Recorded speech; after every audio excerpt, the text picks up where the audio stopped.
Hey, this is Athena, and today I'm discussing part 4, also the last part of my August wrap-up. The next book I read was Pijngrens by Loes and Hollander. This is a Dutch literary thriller. This author writes mostly literary thrillers, and for me, her books are kind of like comfort reads is maybe not quite the right word, but that same kind of feeling. They're easy to read, they're in Dutch, they have short chapters, so like yeah, I just, when I was picking this book to read, I was just in the mood for it, so I read it. Anyway, this is about several characters really, who are connected in some ways. It involves 2 plane accidents with a wrong name on the passenger list. And I quite liked actually that at least the second plane incident, that actually happened. And so the author used like how this actually happened in the book as an event, if that makes sense. So if you are sensitive to that, I would not recommend reading this. Because that was quite a thing, that like a big sad event when that happened. So if that could trigger you in any way, please don't read this book, because you know, grief is a theme in this book. I did not know that going into it, but anyway, I really like this book. We're not surprised, because I really like most of these books in this part series of wrap-ups. So the book is written from multiple different points of view, different characters that you follow, and it takes a little while before you realize how they're connected. But yeah, I enjoyed this a lot. And you know, she's an author I have read several books from and I know I like, so I had pretty high hopes I was gonna like it.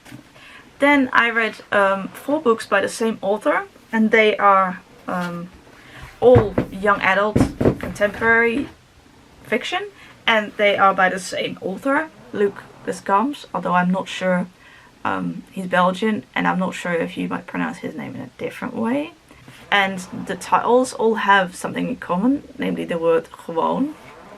There is actually like a 5th book to these, which I didn't know about, but which I might look into.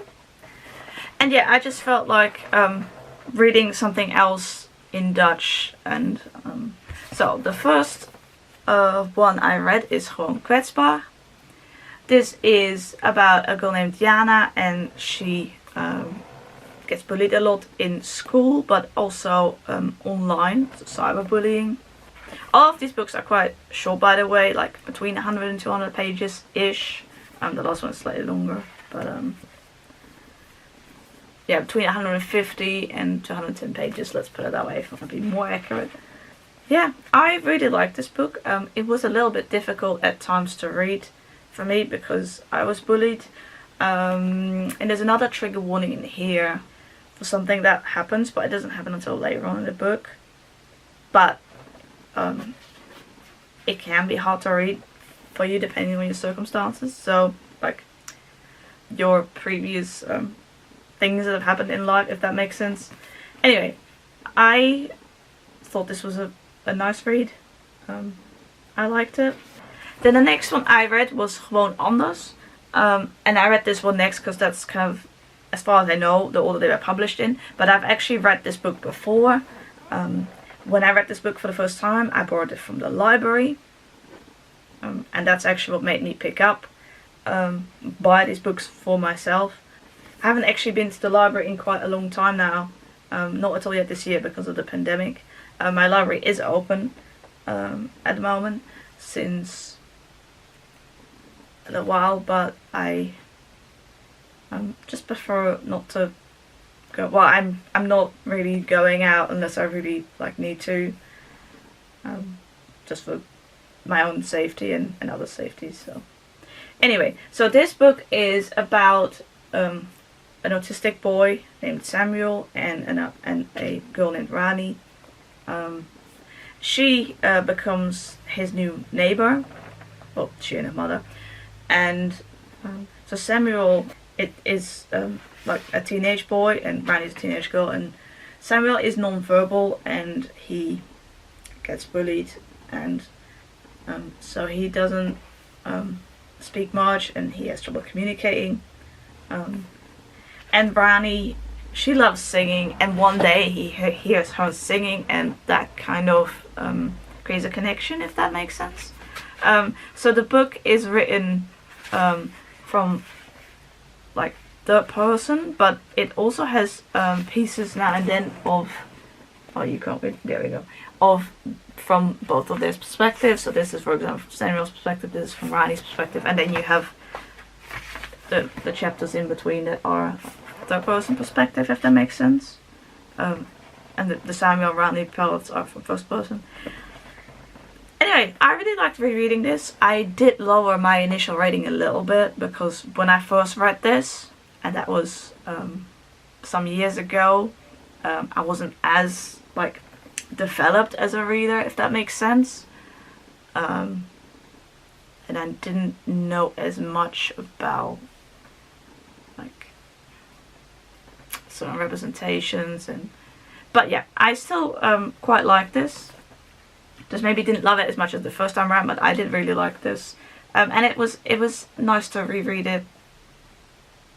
Yeah, it's something familiar, which with my move, I just needed to read some familiar things to me.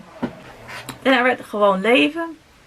This book, here's a synopsis, is about Romy, and she can sense that there's something going on with her parents because they've been acting a bit more down lately, let's put it that way, and it bothers her that she doesn't know what's going on, and the synopsis on the back doesn't say what it is, so I don't want to spoil it. But if you do know what's going on, it might make you more interested in it. So, and also she is kind of getting interested in a certain boy. What I really like about this book, aside from the spoilery stuff I can't talk about, is the friendship that Romy has with her best friend Seppa, and that I really like their friendship and how they like treat each other, and that just seemed really nice. And there's also this sort of like pond, or like not like a lake. A lake is quite big, right? But like a smaller patch of water. Like in English, that's like in British English it's called a pond, but I'm not sure if the Americans use kind of the same word. But anyway, that is nearby, and Rami likes to cycle to it, and like being at that pond makes her feel very calm, and I also really like that. And I also liked the spoilery stuff that we can't talk about. So this was again a nice read. And then I read Gewoon, gevoelig. This book is about a teenage girl named Flo, and she is a highly sensitive person. I could really relate to Flo being sensitive to certain inputs, certain noises, certain smells. That's stuff I struggle with as well. Less so like when she picks up on other people's emotions and stuff like that, but I found it really interesting to read about. Flo also gets bullied. Well, I say also, but I mean like several of the previous books by this author have that in there. So that's why I might also. But yeah, I like this one as well. So it's basically kind of Flo's story and how she is like coming to terms with being a highly sensitive person and stuff that happens. And, yeah. Now we get to the last book I read in August, and then that's it for this August wrap up in several parts. And that is Funny You Don't Look Autistic by McCreary. A friend of mine recommended this book to me. She knows I like reading autism memoirs, and she heard about this one, so I picked it up. It's relatively short. It is 169 pages. And it is written by McCreary, who is a comedian and who is autistic. He lives in Canada, and I quite liked. Yeah, I have to really get used to this lighting. But every now and then, for example, there's like different. Can you even see that? Different bits. And I enjoyed reading this autism memoir. And some of the author's humor is also in it. He has some videos on his website of him, well, performing. I don't know if that's the right word, but so I will check those out at some point. And yeah, I liked it. I also liked a lot of the references. So the author is really into movies, and so he talks about some of those sometimes, and I thought that was quite nice, particularly when I have seen that movie as well, and so I can understand what he's talking about and stuff more, if that makes sense.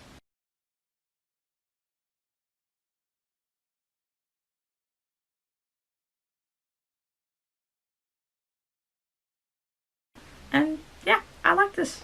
That is all the books that I read in August. If you've been watching all of these parts, thank you very much. I really appreciate it.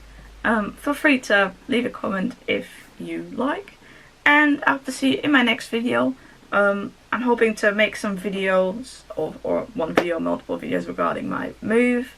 We shall see what happens. At the moment we have been moved for just over a week and a half, as I'm filming this on September 1st. It feels like it's been a lot longer, to be honest. And I'm still getting used to a lot of the changes, and we've had some, let's say, unexpected issues as well. Thank you very much for watching this video, and I hope to see you in my next one. Bye!